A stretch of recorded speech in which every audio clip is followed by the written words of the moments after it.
The lazy sinews of the nations tautened. The armies were on the move.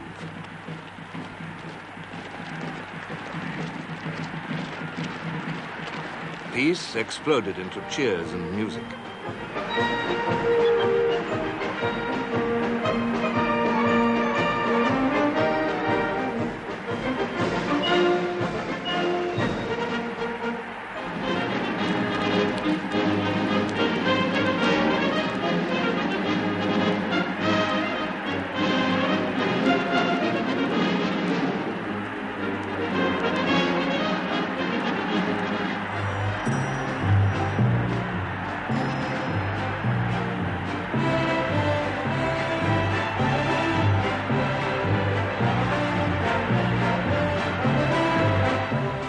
In August 1914, Europe marched to war with rejoicing. Tense wires of apprehension snapped. Those in every nation whose lives had been drab, who had endured discontents, who were restless, disgusted, filled with envy or with high ideals, a cause was now offered, and a duty. Enthusiasm was reborn.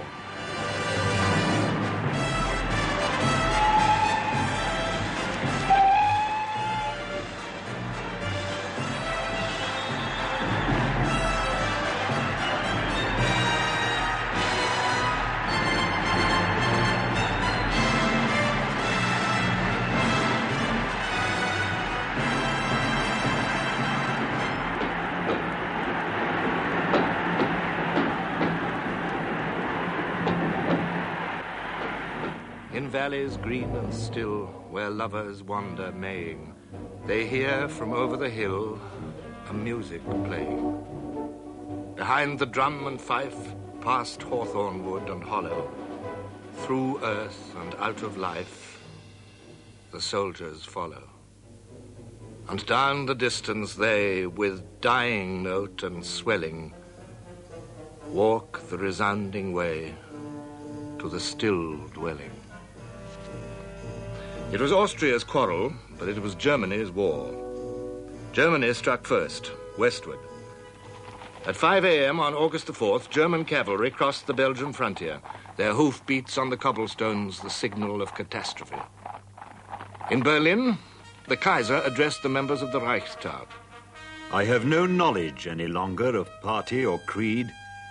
I know only Germans, and in token thereof, I ask all of you to give me your hands. When the Imperial Chancellor, Bethmann Hollweg, asked for the unprecedented war credit of £265 million, the Reichstag voted it unanimously.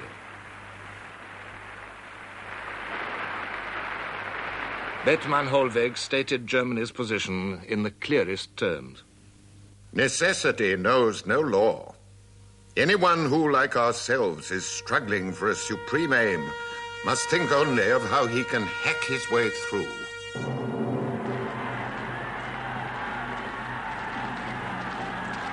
Through international agreements, through the very concept of neutrality, through Belgium. The invasion of Belgium was demanded by the Schlieffen Plan, the master plan by which Germany hoped to win the war.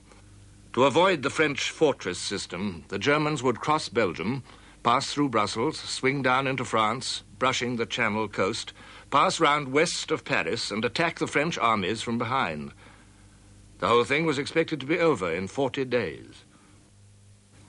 One thing was vital to this plan, and that was speed.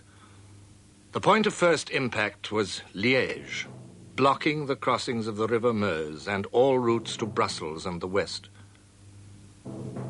This strongly defended area had to be seized to open the way for the waiting masses of the great German field army, seized quickly and at whatever cost. Or, alternatively, defended at whatever cost. General Le Mans, commanding the garrison of Liège, had been instructed to do just that.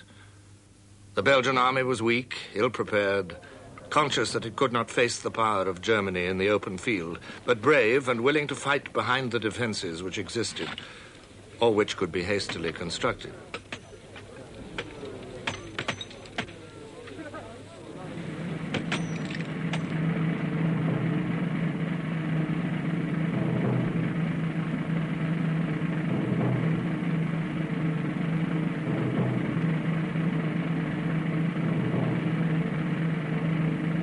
They were facing the most powerful military machine in the world.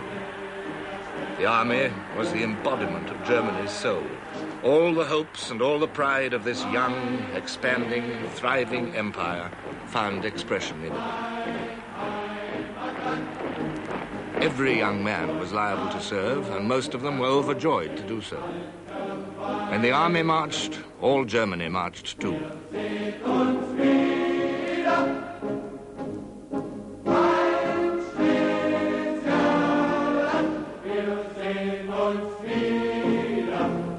In peacetime, it numbered nearly 1 million conscripts. Behind them stood over 4 million trained reserves, and a final potential of almost 10 million. The backbone, as everywhere, was the infantry. 78 divisions, drawn from the swelling cities, the famous old towns, the wide and various countryside of the German Empire. They were mostly peasants, sturdy, patient, brave, dependable. And their hard core was 110,000 superbly trained non-commissioned officers. The cavalry numbered over 100,000. They were the Kaiser's favorites, cuirassiers, dragoons, uhlans, with flat-topped helmets and fluttering lances. The Crown Prince's regiment was the Death's Head Hussars.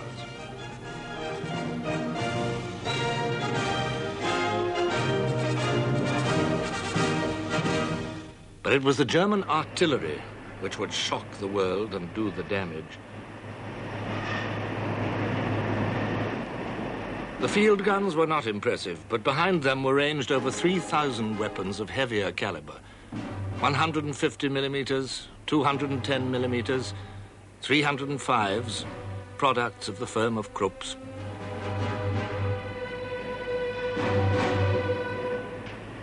It was a crushing weight of heavy guns, well supplied with shells, waiting to tear a continent apart.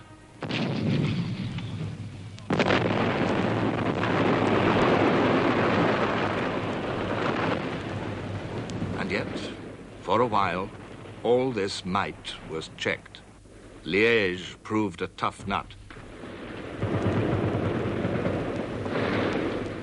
The first German assaults were repulsed with heavy losses. They tried a night attack to avoid the Belgian machine guns. Slipping through the outer ring of forts, an almost unknown German staff officer, General Ludendorff, made his way to the citadel in the center of the town itself.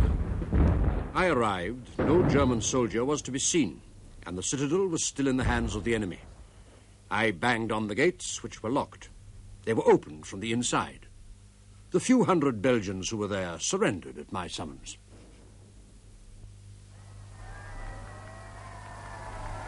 There was jubilation in Germany. The Kaiser kissed von Moltke rapturously. But the excitement was premature. General Le Mans was not in the citadel. He was in one of the forts.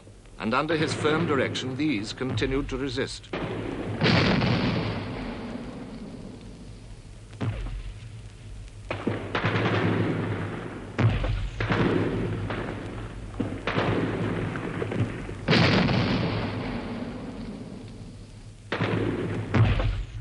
The way to Brussels was still blocked. In the following days, the short pause while Germany's battering train assembled, the nations discerned the countenance of all. At this stage, many found it pleasing. The German Crown Prince wrote, "The electric spark of the mobilization decree fired a train of indescribable enthusiasm from Memel to the tiniest hamlet in the southern German mountains. At that time, the vast majority of the German people regarded the military solution of the ever-increasing political tension as the end of a nightmare." A French officer was leaving Paris with his regiment for Verdun. Our great nation's heart was beating tumultuously as in days long past. Crowds were gathered at every station, behind every barrier, and at every window along our road. Cries of "Vive la France" and "Vive l'armée" could be heard everywhere, while people waved handkerchiefs and hats. The women were throwing kisses and heaped flowers on our convoy, and the young men were shouting "Au revoir" and "À bientôt." At one grade crossing, a young woman lifted her baby towards us, shouting, He too, like you, will go someday and do his duty. It must have been like this in 1792. The soul of France had again attained the height of her greatest period in history. Saturday, August the 1st, was a quiet day for the officer in charge at London's chief recruiting office, Great Scotland Yard. Precisely 8 recruits presented themselves to him. Then came Sunday, and August bank holiday. When he returned to his office on August the 4th, the crowd awaiting him was so dense that it took him 20 minutes and the help of 20 policemen to get through to his desk. And from that moment, he worked continuously through the day, attesting men. When Lord Kitchener's appeal went out for the first 100,000, your king and country need you, the flow increased all over Britain. 100 men an hour, 3,000 a day, 6,000 over the war's first weekend joined the army. So many came now that they had to be turned away. The whole country, and the great dominions of the British Empire with it, were swept by the emotion which Rupert Brooke precisely put into words. Now God be thanked, who has matched us with his hour, and caught our youth, and wakened us from sleeping, with hand made sure, clear eye, and sharpened power, to turn as swimmers into cleanness leaping, glad from a world grown old and cold and weary.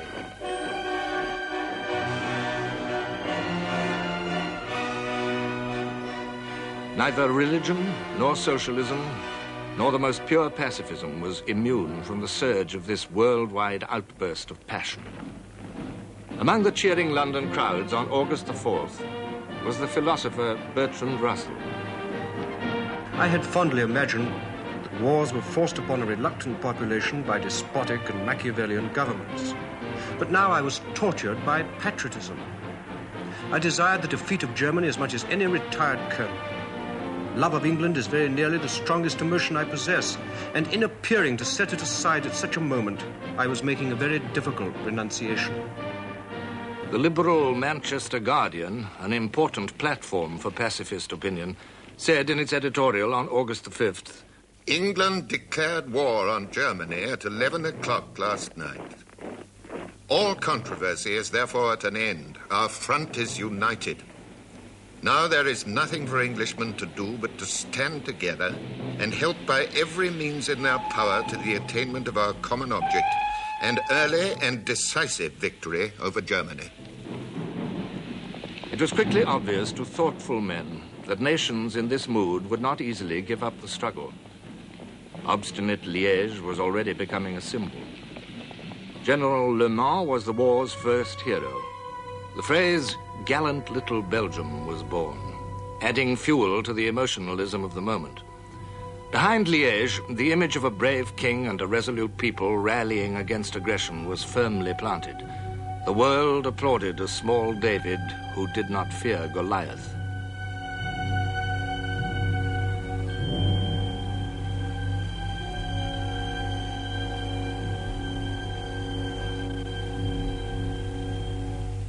Yet it was Goliath who won this fight. The great guns and mortars were brought up against Liège, the Krupp 420s, the Skoda 305s borrowed from Austria. The Belgian forts were pounded into rubble. Steel plates were smashed and buckled. Human flesh was turned to bloody pulp.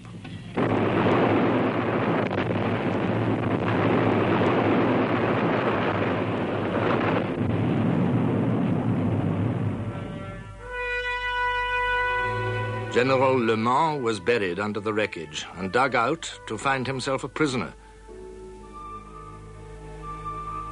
His German captors allowed him to keep his sword. The war was young enough for such gestures, and the Germans could afford them, for with the fall of Liège, there was nothing to prevent their masses from pouring into Belgium, towards Brussels, and down the River Meuse. The Belgian army could not hope to stop them.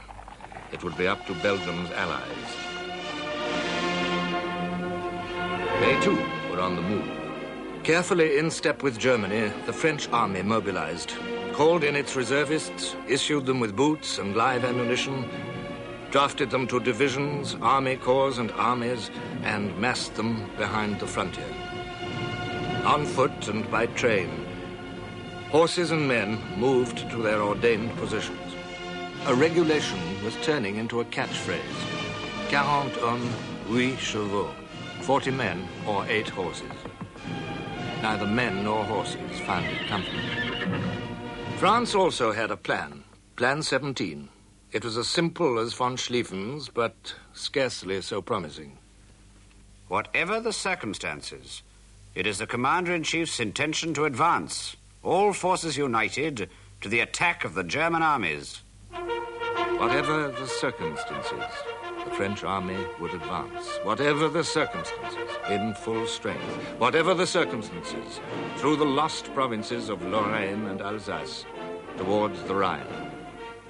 There were few who doubted, for the army was France's pride, a firm rock amid the shifting sands of Republican government. The French infantry was still dressed in the red trousers and the red képis of 50 years before. Like the Germans, most of them were peasants, strong and hardy, more enduring than anyone supposed, and possessing a quality of Gallic fury which was heightened by their mission to attack. Amid the historic costumes of old France, there was a whiff of Africa.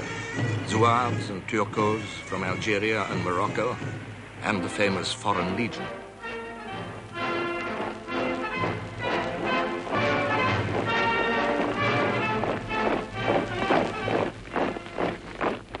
Cavalry contained cuirassiers and dragoons, whose dress had scarcely changed since Waterloo, and gay chasseurs. All of them were trained and eager to charge with lance and sabre, whatever the circumstances. With uniforms drawn from history and ideas drawn from fiction, the French army was completely up to date in one respect. It had the finest field gun in the world, the 75mm, the 75, flexible, mobile, able to fire 25 rounds a minute. Above all, plentiful. With these plans and with these armaments, Europe's two leading powers collided. Which would stand the test?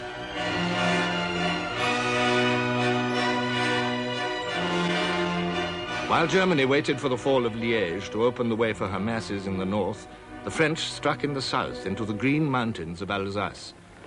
And France, in her turn, was able to make a premature jubilee.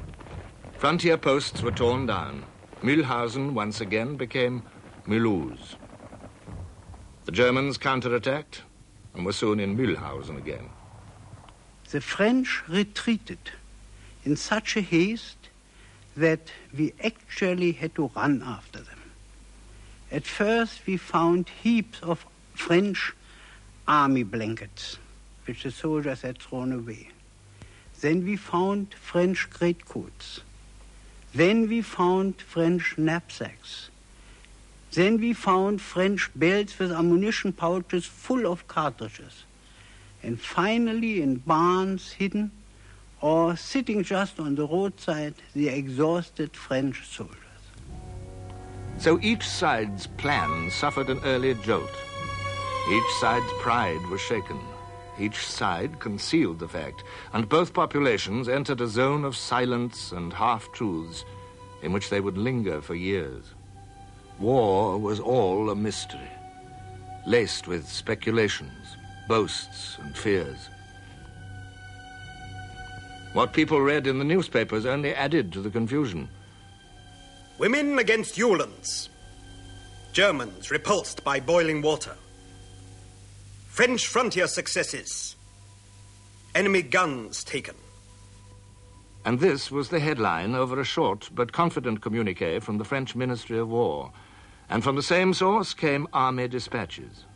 During the whole of yesterday, August 17th, we made ceaseless progress in Upper Alsace.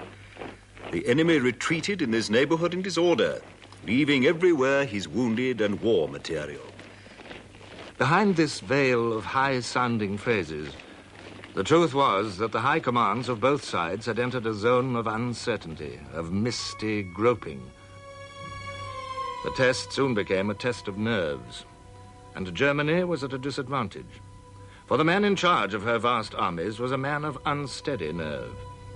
General von Moltke was a cultured, conscientious, reasonable man, but he was also a sick man and an uncertain one. Now, as the French army made a second advance in Alsace and began a great all-out offensive in Lorraine, von Moltke's indecisions grew upon him. The ambitions of other generals were a complicating factor. Crown Prince Ruprecht of Bavaria, facing the French advance, wanted to counterattack. Moltke agreed without demur. It was his first step towards the abandonment of the Schlieffen Plan. No such indecision yet possessed the French. 4 years younger than Moltke's 66, the French commander, General Joseph-Jacques Césaire Joffre, was not, in any case, a man liable to indecisions.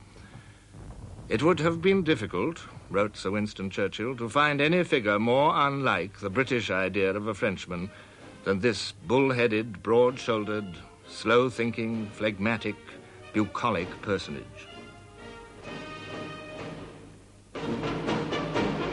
There were few questions in the French army during those early August days. The prophets of the offensive had laid down the doctrine. For the attack, only 2 things are necessary: to know where the enemy is and to decide what to do.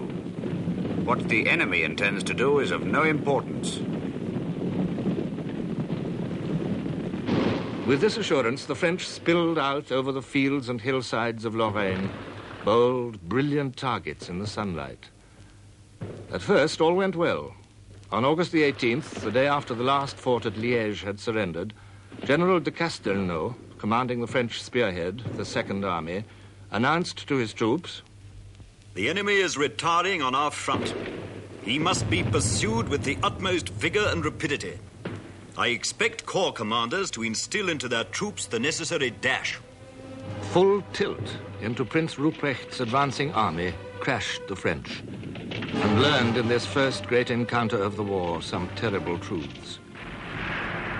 What the enemy intended to do was important after all. At long range, the German heavy guns, and at short range, the machine guns, devoured the gaudy lines of Frenchmen. The sense of the tragic futility of it will never quite fade, wrote Sir Edward Spears, and added that many of these gallant officers thought it chic to die in white gloves. Nobody could tell exactly what the French losses were, but they were enormous. The French Second Army came back, said Joffre, under conditions which almost resembled a rout.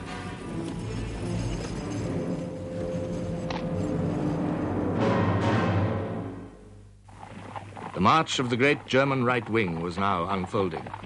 As the Belgian army retired towards the port of Antwerp, General von Kluck's First Army entered Brussels with all the panoply they could summon, streaming through the city hour after hour, a deliberate display of power to overawe the population.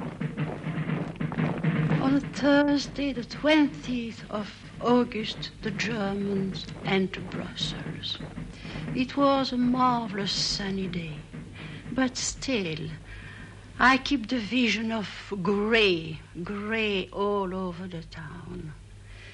They arrived in long streams, long grey streams. It was a sinister, greenish grey. Even their helmets had a grey cover.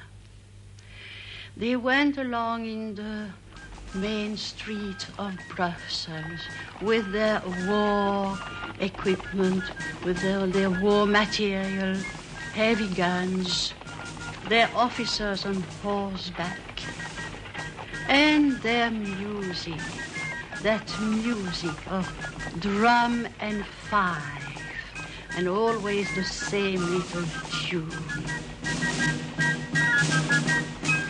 At the same time as this demonstration, the German Second Army, which had taken Liège, arrived in front of the fortress of Namur, and the great guns were heard again. 2 things became clear to the French High Command. The Germans were evidently strong in Belgium, and the frontier fighting proved that they were strong in Lorraine. Strong on the right, strong on the left. What of the center? Surely they could not be strong everywhere. Hopefully, the French struck again, in a region where everything favored concealment, ambush, and surprise. This was the Ardennes.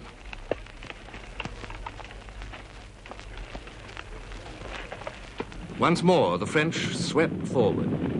Once more, their blind rush was abruptly checked. Machine guns and high-angle artillery fire, to which they could make no reply, tore through their ranks. We were shot down like rabbits, because for them it was a real target, because we had red trousers, and they were down in the hole themselves.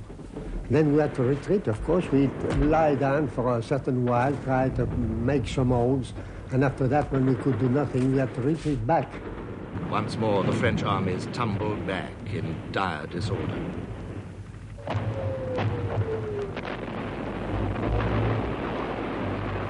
The dream was wearing thin, reality asserting itself.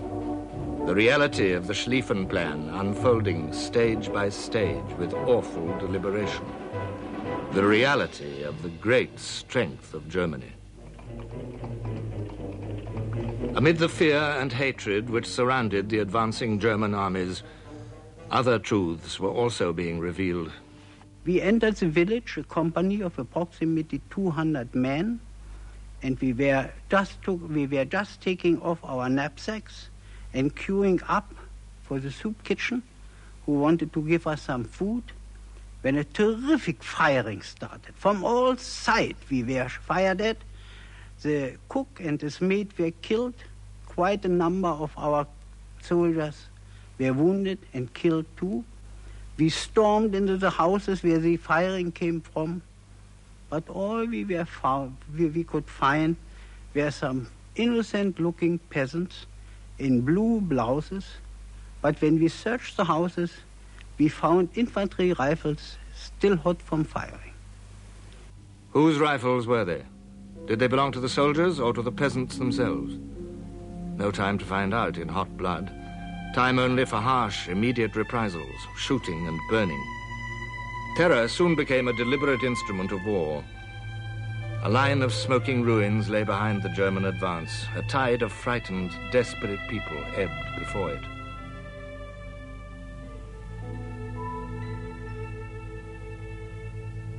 The Germans convinced themselves that they were victims of systematic guerrilla warfare.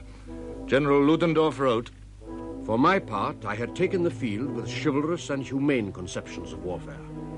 This guerrilla war was bound to disgust any soldier. My soldierly spirit suffered bitter disillusion. The bitterness increased. The rage boiled over.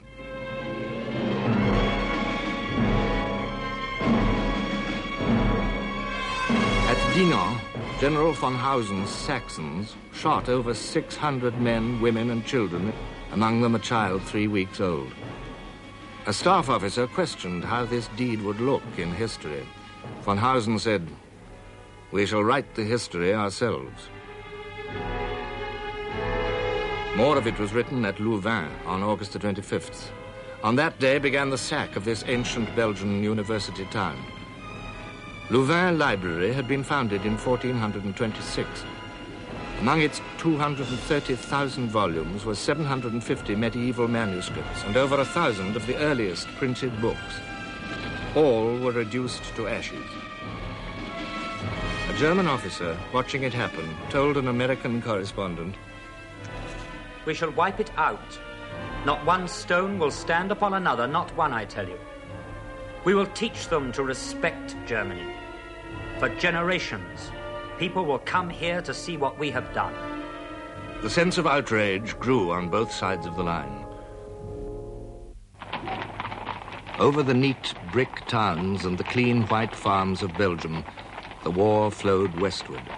The last of the French armies, General Lanzac's Fifth Army, facing the swinging end of Schlieffen's flail, edged slowly to its left, constantly sensing the pressure of the German right. As the Fifth Army approached Namur and Charleroi, lining up along the river Sambre, the fighting swelled to a roar all the way down the line into Alsace.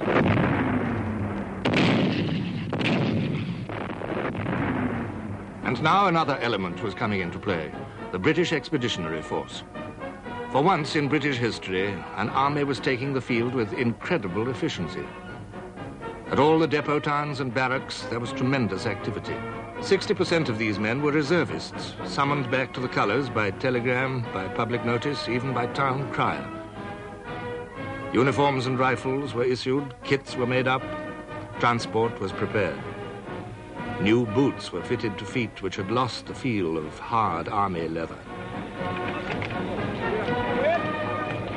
1,800 special trains carried the British Expeditionary Force to its ports of embarkation.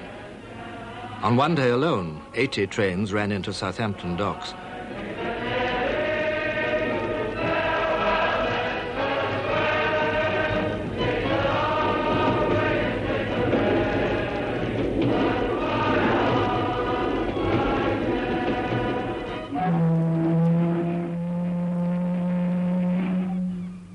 An average of 50,000 tons of shipping per day, safe and unhindered under the protection of the Royal Navy, carried the Expeditionary Force to France. Landings began in deep secrecy on August the 7th.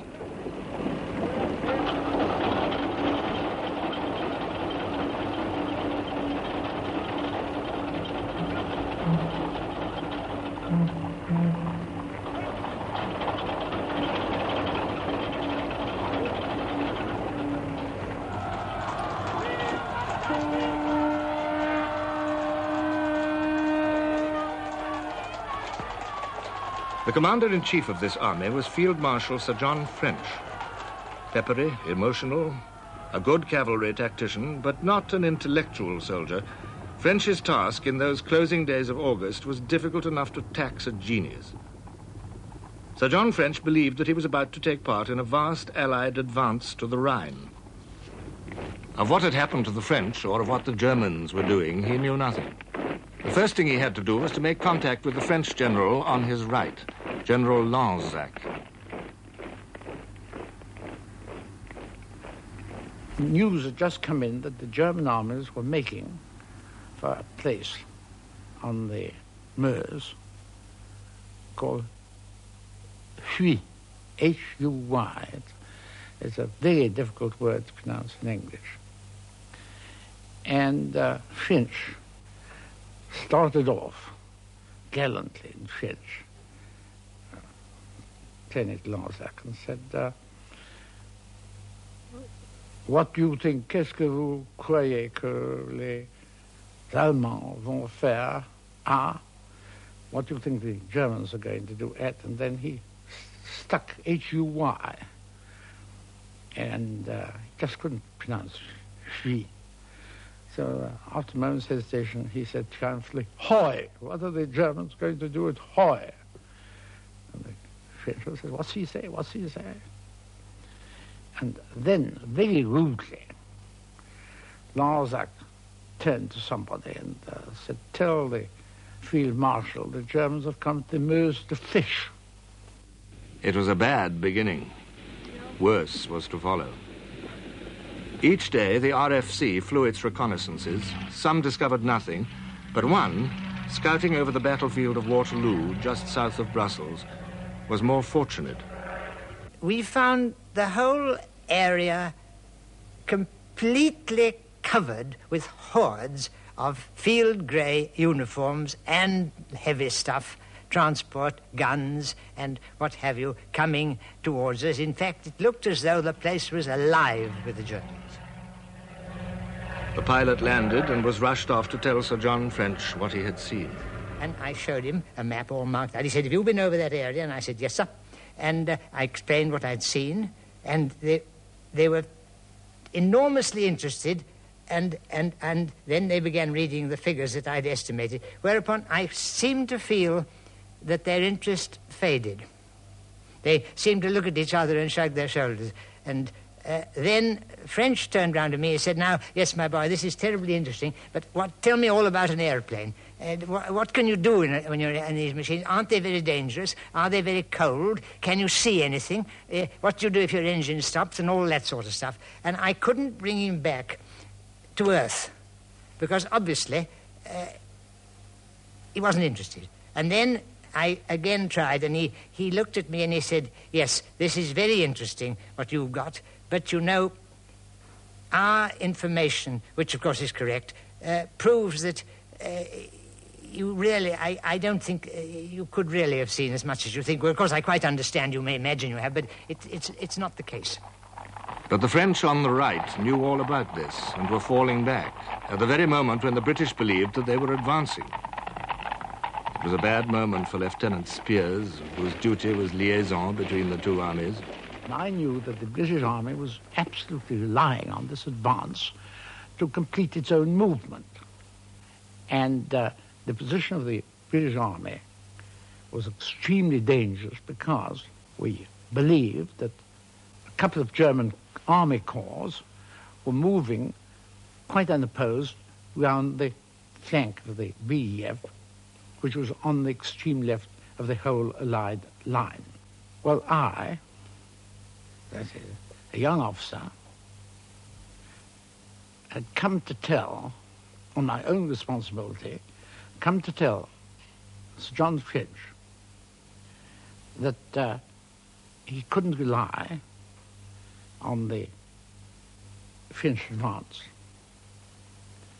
And indeed, that if he continued advancing as he was planning to do, it was the destruction of the whole of the British army. We were walking straight into the mouth of a trap, enormous trap. The dream of advancing through Belgium was at an end. From here onwards, it would be all harsh reality. The date was August the 22nd. The position which the army reached was the battlefield of Mons.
For all we have and are, for all our children's fate, stand up and meet the war.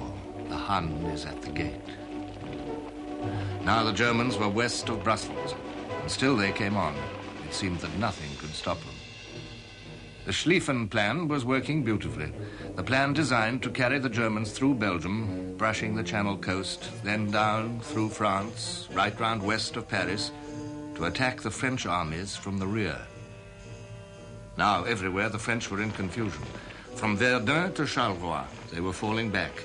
And the German right wing, 3 armies, 750,000 men, was coming into position to make its sweep. This was the loaded tip of von Schlieffen's flail. and the heaviest weight in the tip was General von Kluck's First Army. They skirted the historic battlefield of Waterloo, where 99 years before, British and Germans together had fought the French. Ahead lay a dreary industrial region. As they entered it, coming straight towards them without knowing, oblivious of danger, believing that they were joining in a great Allied advance, marched the 4 divisions of the British Expeditionary Force. Only the cavalrymen, under General Allenby, cautiously scouting ahead, were aware of the German presence. Then, suddenly, amid the slag heaps and straggling villages of a mining area, the army was ordered to halt and dig in. Field Marshal Sir John French had received new information. There would be no advance, but instead, a defensive battle. The British line formed a broad angle. The left flank, where the danger was greatest, was wide open. At its apex stood the little red brick town of Mons. Sunday, August the 23rd, came in with mist and scattered showers of rain. Church bells were ringing, calling the devout Belgian people to early mass. In their Sunday best, they stopped for a moment to stare at the strange-looking foreign soldiers who filled their town. They found it hard to believe that war was upon them.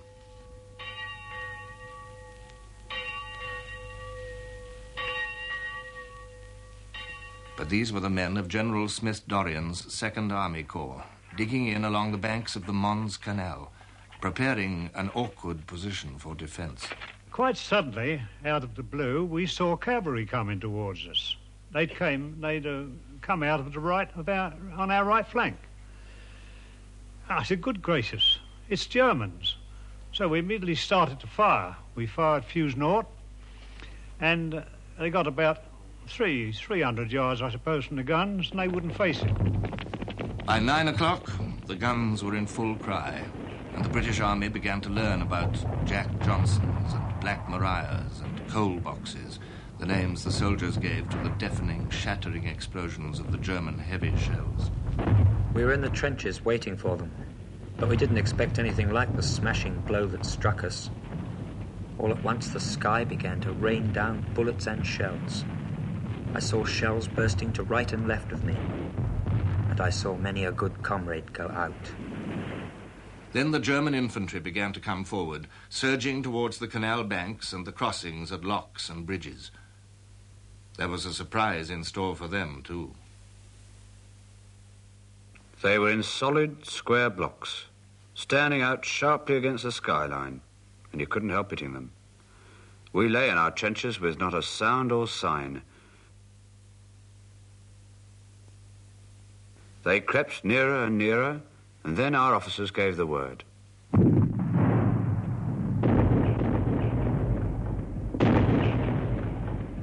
The Germans seemed to stagger like a drunk man suddenly hit between the eyes, after which they made a run for us, shouting some outlandish cry that we couldn't make out. Poor devils of infantry. They advanced in companies of quite 150 men in files 5 deep. The first company was simply blasted away to heaven by a volley at 700 yards. And in their insane formation, every bullet was almost sure to find 2 billets. They had absolutely no chance. This was the mad minute, 15 rounds of aimed rifle fire per minute that the British infantry alone were trained to do. At Mons, it worked the trick. The Germans were shot flat. Our first battle is a heavy, an unheard of heavy defeat. And against the English we laughed at. Well entrenched and completely hidden, the enemy opened a murderous fire. The casualties increased, the rushes became shorter. With bloody losses, the attack gradually came to an end. But it was all to no avail. On the left flank of the British and on the right flank of their French neighbours, German pressure was building up. Sir Henry Wilson, the Deputy Chief of Staff, clung obstinately to the hope of actually advancing. And then... At 11 p.m., news came that the French Fifth Army was falling back still further. Between 11 p.m. and 3 a.m., we drafted orders for retirement to the line Maubeuge-Valenciennes. The retreat from Mons had begun. we were very disappointed when we got the order that we have to break off battle and retreat. To do this is not an easy thing. It's quite easy to join battle, but it's not easy to break it off. However, we put down a curtain of fire between us and the Germans, which enabled the infantry and cavalry to get away. Up to all the tricks of the trade from their experience of small wars, the English veterans brilliantly understood how to slip off at the last moment. On they came again. The Schlieffen Plan was still apparently going like clockwork. The whole Allied line was going back, the end of a dream. And for thousands of frightened, homeless people, the end of a way of life.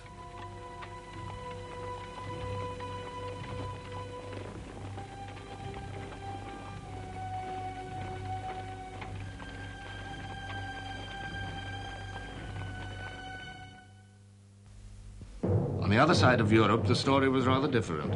Here, it seemed, the Schlieffen Plan was not working out so well. The Russian steamroller was on the move.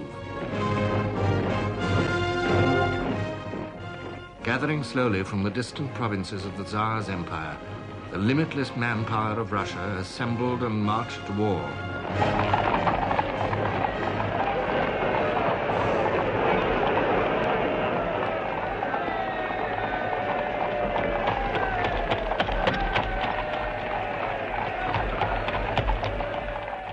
Movement was slow across the endless plains with their bad roads and their railways few and far between. Army by army, with ponderous deliberation, the Russians gathered on the Galician front, where the equally slow-moving Austrians were taking up their positions.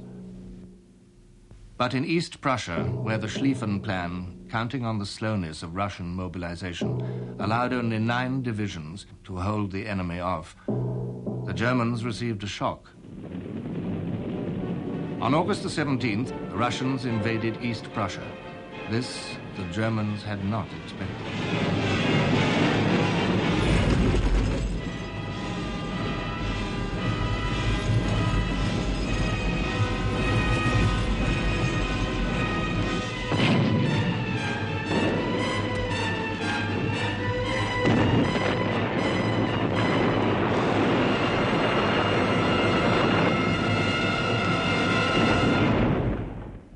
Now German people tasted the tragedies which Belgians and French were already learning to know too well. It was the fear of the Muscovite hordes, the ancient savage reputation of the Cossacks, the terror of men with slant eyes that drove these people out of their neat homes, away from the fields and farms on which they had worked so hard.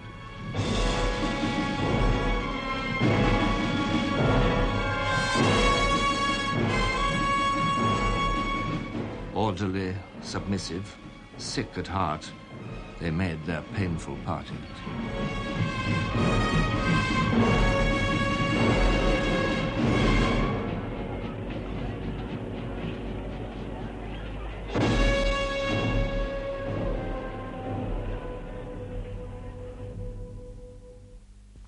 On August the 20th, the day the Germans entered Brussels, their eastern army was defeated at Gumbinnen. Königsberg, capital of East Prussia, was threatened by the Russian advance. And on August the 23rd, the day of Mons, the Russians won another victory at Frankenau.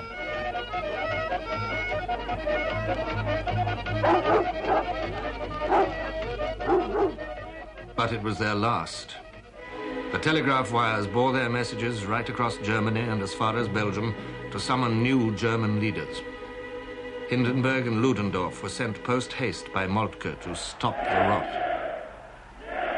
Out of the confusion of retreat on a battlefront over 100 miles wide, they shaped a bold plan.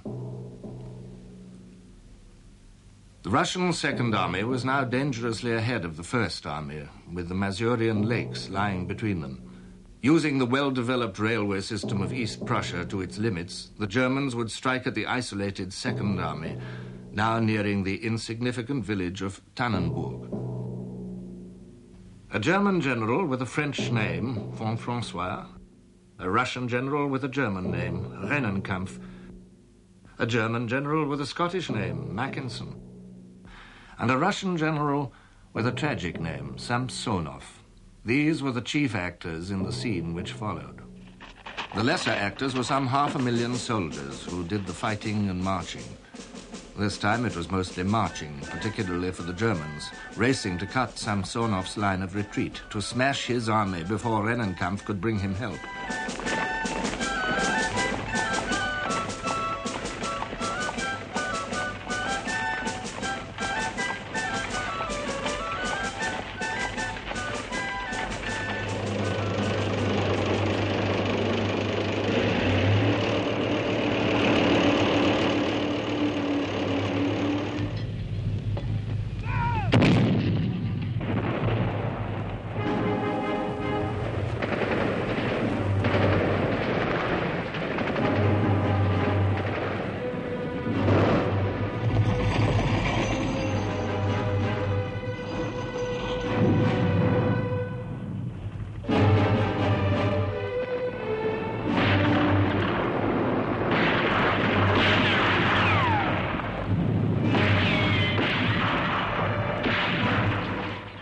It took 5 days to do it, but at the end of them, the Russian Second Army was a wreck.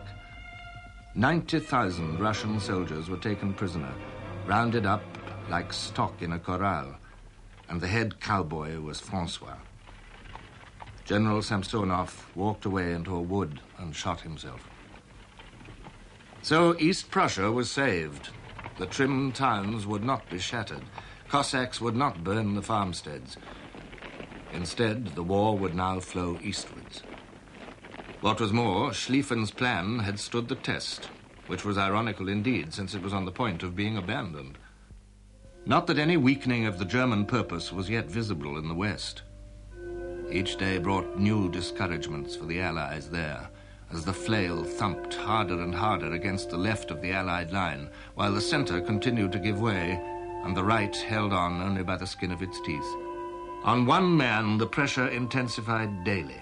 The Allied Commander-in-Chief, General Joffre, each day bringing him new questions, but never an answer. My first task was to seek the cause of these failures in order to find a remedy. Was it the enemy's numerical superiority? It appeared that as regards numbers, we were considerably superior to him. Was it the French army's leaders who were at fault? If so, Joffre knew what to do. The Minister of War told him, "Eliminate the old fossils without pity." And this Joffre would do. But there was another question, which was more disturbing. The French soldier is very impressionable, losing confidence as readily as he acquires enthusiasm, yielding to depression as quickly as he becomes exalted. Would he be able to hold out under this terrible strain? And Joffre also asked himself a question which went to the very roots of everything. Does the trouble lie in the strategic disposition of our forces?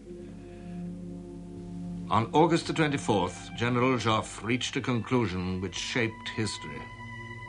What concerned me most was the encircling movement which the Germans appeared to be developing on our left. Now, it was the British alone who could offset this menace, and yet it was precisely this army to which I had no right to give orders. I had to content myself with suggesting. It seemed to me necessary, above all, to place on the left of the British army French troops to which I had the right to give orders.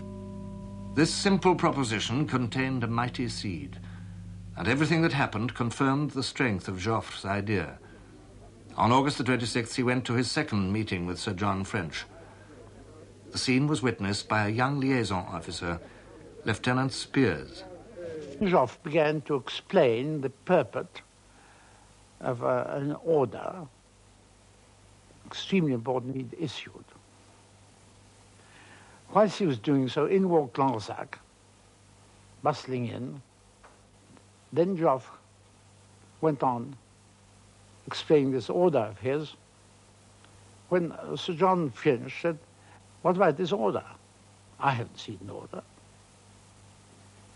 Whereupon General Wilson, the Sub-Chief of Staff, explained rather awkwardly, I thought, that some order had been received during the night but it hadn't been dealt with yet.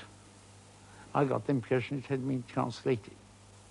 When General Joffre realized that his orders hadn't even been received and read by the British,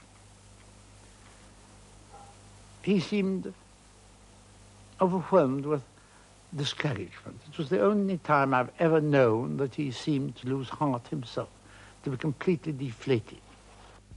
This was an abject moment for General Joffre. When I left British headquarters in the early afternoon, I carried away with me a serious impression of the fragility of our extreme left. And I anxiously asked myself if it could hold out long enough to enable me to regroup our forces. If this maneuver was to succeed, two essential conditions had to be fulfilled. First, our 4th and 5th armies must interrupt their retreat with partial offensives and counterattacks to give me time to assemble a new army on our left. Secondly, the British would have to resist tenaciously and yield ground only very slowly. Joffre didn't know it, and neither did Sir John French, but that was exactly what the British army was doing. General Smith-Dorrien had decided to fight at Le Cateau. Second Corps was exhausted. It would have to stand and fight. It was strengthened by a new division from England on the left, and Smith-Dorrien hoped that Haig's 2 divisions would show up sooner or later on the right. And so, on August the 26th, the anniversary of Crécy, Le Cateau joined the company of the many insignificant French townships which had been pitchforked into history on a summer morning. Things didn't start too well. It was not the British First Corps which appeared on Smith-Dorrien's right, but the German Third Corps. They come up like a football crowd leaving Hampstead Park. They come marching up in droves, firing their rifles from their right hips. They have absolutely no idea of aim. The British cavalry and horse artillery were driven in. The infantry in crude trenches and rifle pits were taken in enfilade. But they held on. And once again, their rifles had wonderful targets. We'd hardly got our head covered before the ridge, about 3/4 of a mile away, was literally swarming with Germans in their field grey uniforms. And they advanced, and we received the order to rapid fire. It was probably 3/4 of a mile away, an extreme range for a rifle, but we rapid fired at 15 rounds a minute at these advancing Germans, and they broke up into smaller groups of probably 6 or 8, advancing through a cornfield where the corn was in stooks. As we rapid fired, they took cover behind these stooks of corn. The line held, but the morning hours passed slowly as more and more German units came into action. The last British reserves were thrown in. We were in reserve. The brigade was formed up, and orders came that we were required on the left of the line. We would go fast. And we marched 4 miles over the left of the line, came to a village whose name I don't really remember, and found Smith-Dorrien standing outside his headquarters, and he waved to us as we passed and said, "I think we're holding them all right. It won't be wanted here. And everything's going fine."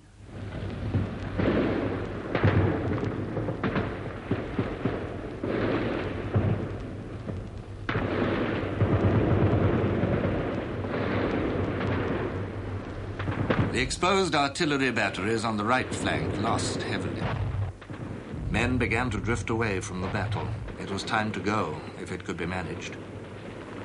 The great problem was to extricate the guns, many of them silent now, standing at all angles on the skyline, amid smashed limbers, dead horses, and dead men. The Royal Artillery does not willingly abandon guns. The teams dashed forward through cheering infantry. As they came within view of the enemy, they were struck by a hurricane of shrapnel and bullets from machine guns. But still they went on. The officer in charge of the teams was killed. One team shot down in a heap before the position was reached.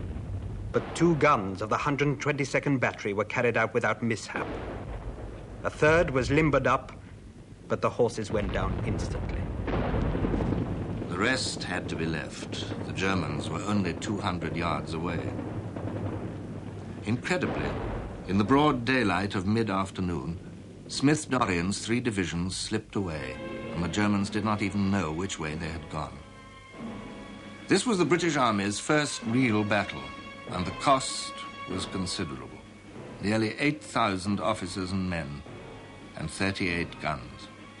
And now they were retreating again, although they had done everything expected of them, and they had no sense of being beaten men. But tired troops can look like beaten men, especially to those who don't understand them. General Smith-Dorrien understood them perfectly. It was a wonderful sight. Men smoking their pipes, apparently quite unconcerned, and walking steadily down the road. No formation of any sort, and men of all units mixed up together. I likened it, at the time, to a crowd coming away from a race meeting.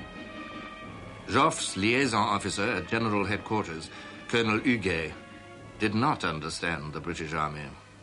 Joffre was appalled at his report. The situation is extremely critical.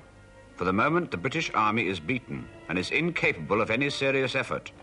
The 3rd and 5th Divisions are now nothing more than disorganized bands, incapable of offering the smallest resistance.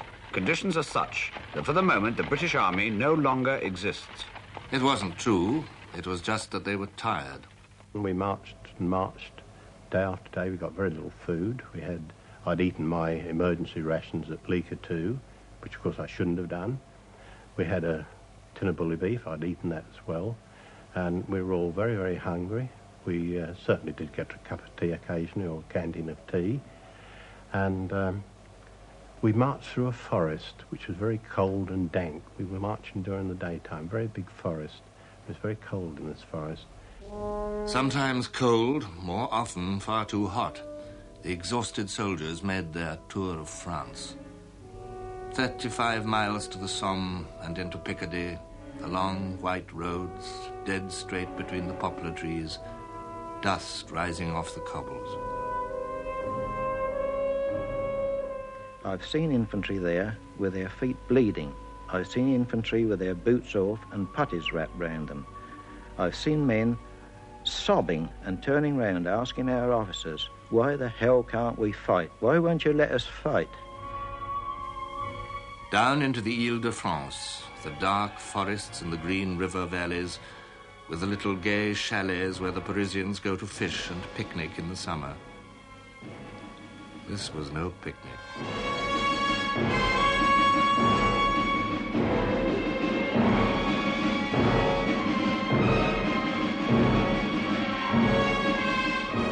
It was a despondent tide of humanity, laden soldiers beside burdened refugees, sharing the same wretchedness, treading the same long road which trudged wearily southward.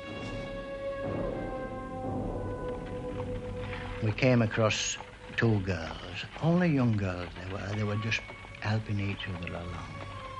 And they could hardly drag one foot before the other. A little bit further I saw one poor old chap with a long white flowing beard sat in a wheelbarrow there, and another old chap with a beard wheeling him along, a little girl by the side weeping. Further as we got along, there were thousands, not hundreds, thousands, taken to the woods at the side of the road. We saw them with what they had, the scanty possessions, taking refuge in the wood for the night. And these woods, they were just silhouetted in the background by the flames of the burning villages and hamlets which had been destroyed before them. These people were just homeless and hopeless. The hopelessness of it all began to communicate to everyone. It reached even to the indomitable commander of the Allied armies, General Joffre. It was a very, very strange thing to see a single man exercising his will over a mass of about 1 million men with the fate of his country in balance, having to satisfy the political requirements of his own government, the British government, having to face a catastrophic situation and never getting rattled. Appearances and reality were beginning to drift apart. One appearance did match the reality. Everyone looked tired, and everyone was tired. Order out of disorder, hope out of darkness, reverse out of triumph. These were the realities which had to be plucked out of appearances. Southwestwards now, towards Amiens and distant towns that had never dreamt of war, marched von Kluck's First Army. If they were not checked, Joffre's new Sixth Army would be smashed before it formed. Could they be checked? It seemed that they just might be. For as they marched to the southwest, a gap grew between them and their neighbours, and the Germans, in their turn, exposed their flank. It all depended on General Lanzac. What followed was the Battle of Guise. August the 29th, the French columns wove westward through the early morning mists and across the river Oise. Their objective, St. Quentin, on the left flank of the German First Army. At first, everything went well, slowly, but well. Towards noon, the whole picture suddenly changed. Von Bülow's Second Army now took the French in flank as it came southwards, crossing the river Oise at the ancient town of Guise. It was an ugly crisis, but Lanzac rose to the occasion. He switched his reserve, still marching westward, into the northern fight. Throw the Germans back across the Oise, he ordered.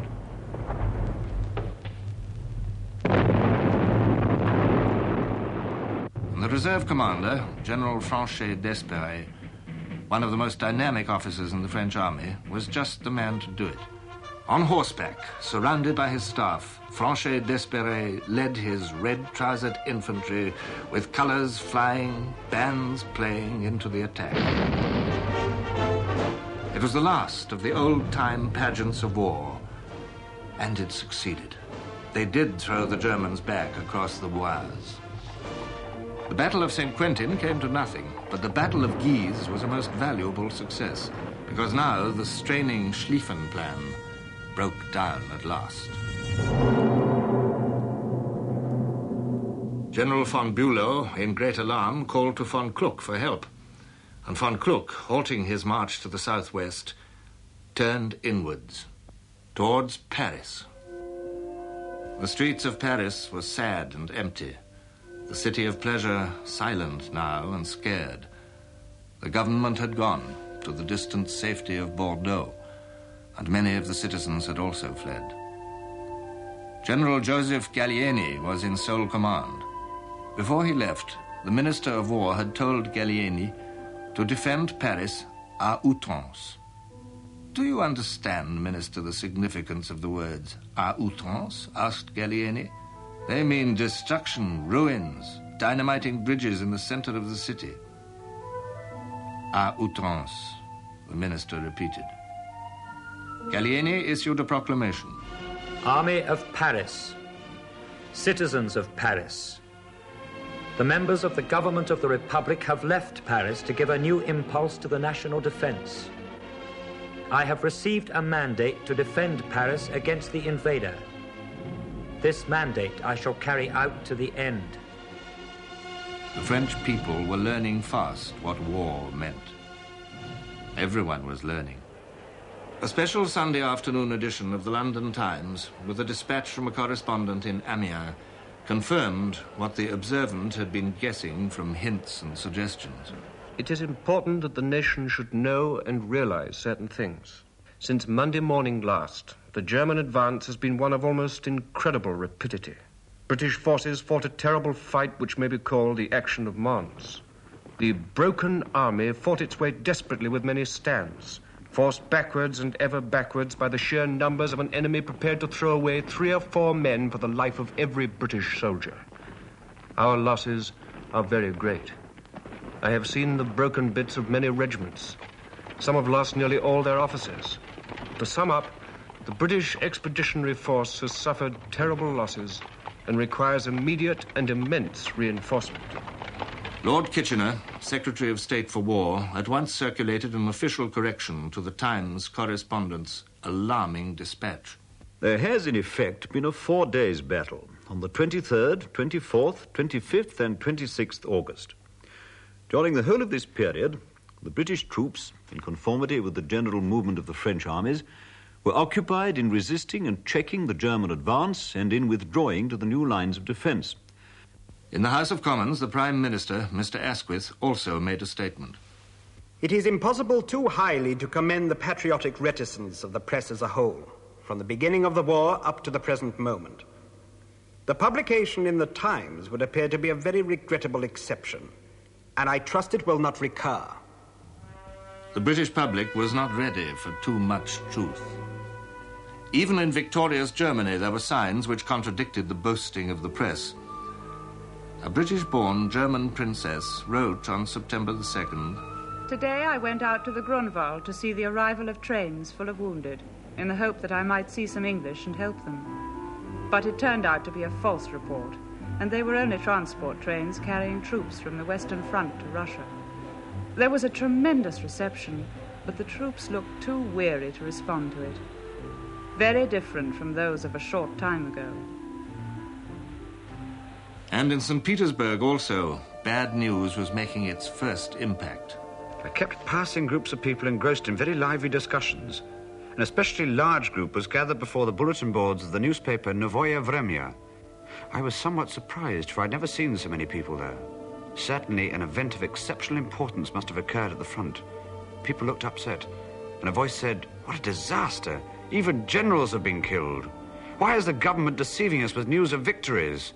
To which another voice added, "It's exactly the same mess that happened during the war with Japan." A chill struck at the hearts of the Allied nations. A great weight seemed to be pressing down upon them all. Whatever might be happening inside the German war machine, whatever mistakes the Supreme Command might be making, the advance of the German armies seemed inexorable, invincible. Yet all was not well with the mood of the German soldiers. They were becoming weary beyond words, and weariness breeds bitterness. We marched on and on and on. We never dared to take off our boots because our feet were so swollen that we didn't think it would be possible to put them on again. And in a small village, the mayor came and asked our company commanders not to allow us to cut off the hands of the children. These were atrocity stories which he heard about the German army. At first we laughed about it, but when we heard of other propaganda things against the German army, we became angry. Our men are done up. The men stagger forward, their faces coated with dust, their uniforms in rags. They look like living scarecrows. They march with their eyes closed, singing in chorus so they shall not fall asleep on the march. The certainty of early victory and of a triumphal entry into Paris keeps them going. It is the delirium of victory that sustains our men. And in order that their bodies may be as intoxicated as their souls, they drink to excess. But this drunkenness helps to keep them going. The British Expeditionary Force passed through the deep forest of Compiègne, pausing to fight a rearguard action at Villers-Cotterêts. It was shortly after we passed a place called Villers-Cotterêts, which, when the nearness of Paris began to penetrate our tiredness, and we noticed the kilometre stones at the side of the road. But gradually we were getting nearer and nearer to Paris, 25, 24, 23. We couldn't believe it was happening to us, but every step nearer to Paris, as witnessed by these kilometre stones, were another blow on the head, which increased our depression, and we mentally felt that should we reach zero, that is Paris itself, that as far as we were concerned, we'd have lost the war. Day by day, the essential switch of divisions and army corps from right to left was going on. Day by day, the picture changing, imperceptibly but decisively. And all the time, as the troop trains rumbled across France to the decisive point, as the last pitiful batches of refugees made their escapes, and as the last kilometer posts dragged slowly past the exhausted soldiers, General Joffre was waiting his opportunity. Hour by hour, the news came in from airmen, from cavalry, from secret agents, from commanders. Much of it was bad, bad enough to frighten a lesser man to death. But one thing was certain. The German right wing, General von Kluck's mighty First Army, was not, after all, going to encircle the Allied left. On the contrary, if it held on to its direction, it was going to march across the defenses of Paris, where Gallieni was waiting like an eagle, and as it did so, its own flank would be exposed. The most dangerous mistake in war. Joffre did not fail to perceive this. I actually saw him when, on the afternoon that he decided on the Battle of the Marne. I've never seen, very few people have ever seen anybody with such a burden placed on his shoulders, with nobody to help, just weighing the pros and cons of this movement and that movement, what orders to issue. It lasted quite a long time, perhaps a couple of hours. And then he got up, his decision was taken, and the orders went out that night. The pendulum was coming briefly to rest. For an indefinable moment of time, the soldiers paused in movement.